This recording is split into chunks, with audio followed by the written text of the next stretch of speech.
adalah sumber kehidupan terpenting bagi makhluk hidup. Manusia saja jika kekurangan air dalam tubuh dapat menyebabkan dehidrasi hingga berakibat fatal. Sekilas, memang tak ada yang berbeda antara air yang satu dengan air yang lain.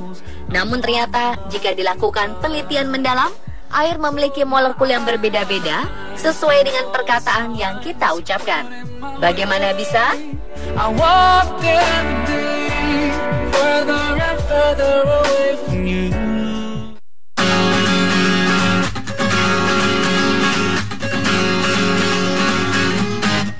Masaru Emoto ialah seorang peneliti dari Hado Institute Tokyo, Jepang. Di tahun 2003, ia membuat penelitian yang mengungkapkan suatu keanehan pada sifat air.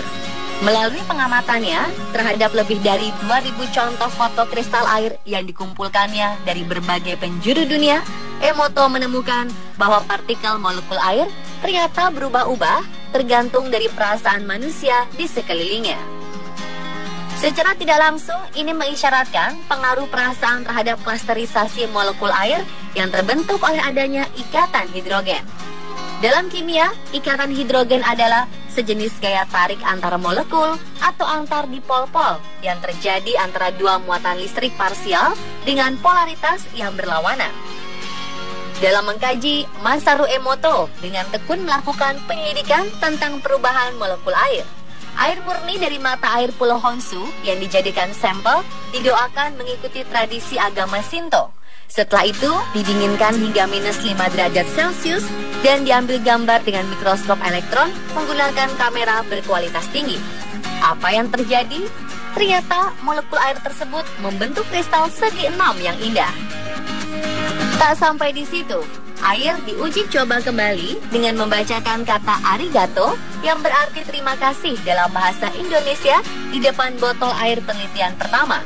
Mengejutkan, dalam 20 detik, molekul air langsung membentuk kristal heksagonal atau segi 6 yang indah. Lalu dicoba dengan menghadapkan tulisan huruf Jepang arigato, air masih membentuk kristal dengan keindahan yang sama. Lalu bagaimana jika ditulis kata yang buruk seperti syaitan? Yang terjadi molekul air itu pecah dan berbentuk buruk seperti ada bola api di tengahnya. Emoto kemudian berkeliling dunia melakukan percobaan dengan air di Swiss, Berlin, Prancis, Palestina, hingga di tahun 2005 diundang ke markas besar PBB untuk mempresentasikan temuannya. Dalam berbagai penelitiannya, ia mencoba memperdengarkan lagu Imagine milik John Lennon dan molekul air membentuk kristal unik dan indah. Lalu saat diputar musik heavy metal, air tersebut berbentuk tak karuan tanpa bentuk pasti. Semakin kuat konsentrasi pemberi pesan atau pemberi doa, maka semakin dalam pula pesan akan tercetak di dalam molekul-molekul air tersebut. Penemuan ini memperkuat bagaimana air putih yang didoakan mampu menyembuhkan penyakit mengikut bacaan dan niat. Air memiliki kemampuan untuk menangkap pesanan dan niat doa untuk penyembuhan penyakit. Lalu dipindahkan pesanan dan niat itu kepada molekul air yang ada dalam badan pesakit.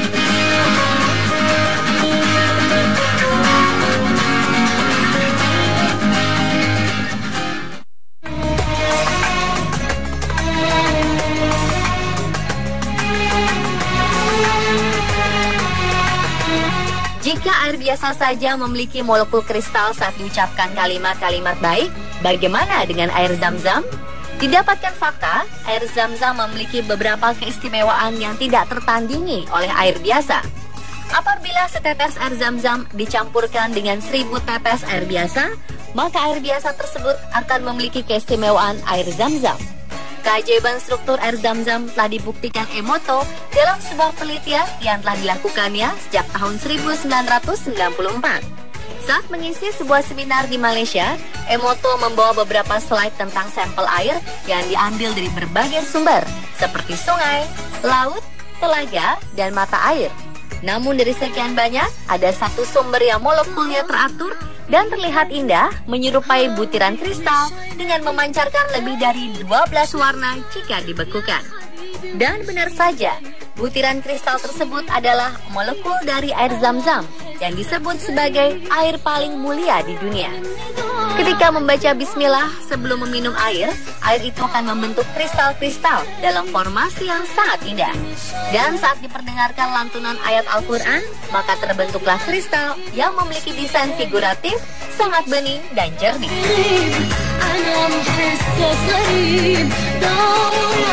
Seperti tertuang dalam surat Al-Anbiya ayat 30. Dan apakah orang-orang yang kafir tidak mengetahui bahwasannya langit dan bumi itu keduanya dahulu adalah suatu yang padu. Kemudian kami pisahkan antara keduanya. Dan dari air kami jadikan segala sesuatu yang hidup. Maka mengapakah mereka tiada juga beriman?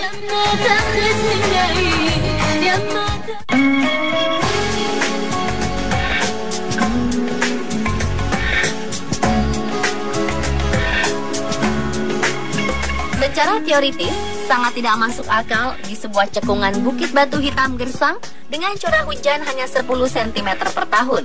Namun di dalamnya terkandung sumber mata air bersih yang setiap menit menghasilkan 660 liter air berkhasiat dan kaya mineral meski usianya sudah lebih dari 4.000 tahun sejak putra Nabi Ibrahim dilahirkan.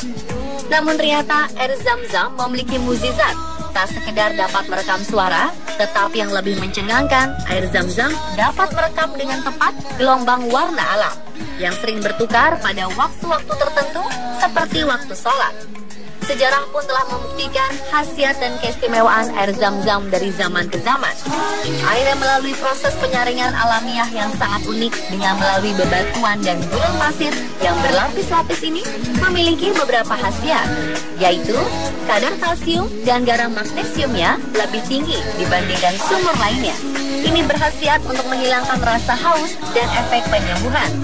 Dan air Zam-Zam juga mengandung zat fluorida yang berkhasiat memusnahkan kuman-kuman yang terdapat dalam kandungan airnya. Sumur air Zam-Zam tak pernah ditumbuhi lumut maupun mikroorganisme.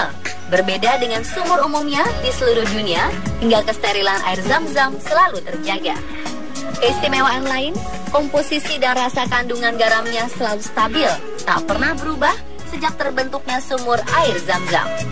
Maka tak salah jika Rasulullah Shallallahu Alaihi Wasallam pernah bersabda, sebaik-baik air di permukaan bumi adalah air Zam-Zam. Padanya ada makanan yang menyegarkan dan penawar bagi segala penyakit. Dan pemirsa, itulah keajaiban mengenai molekul air versi Anuspa.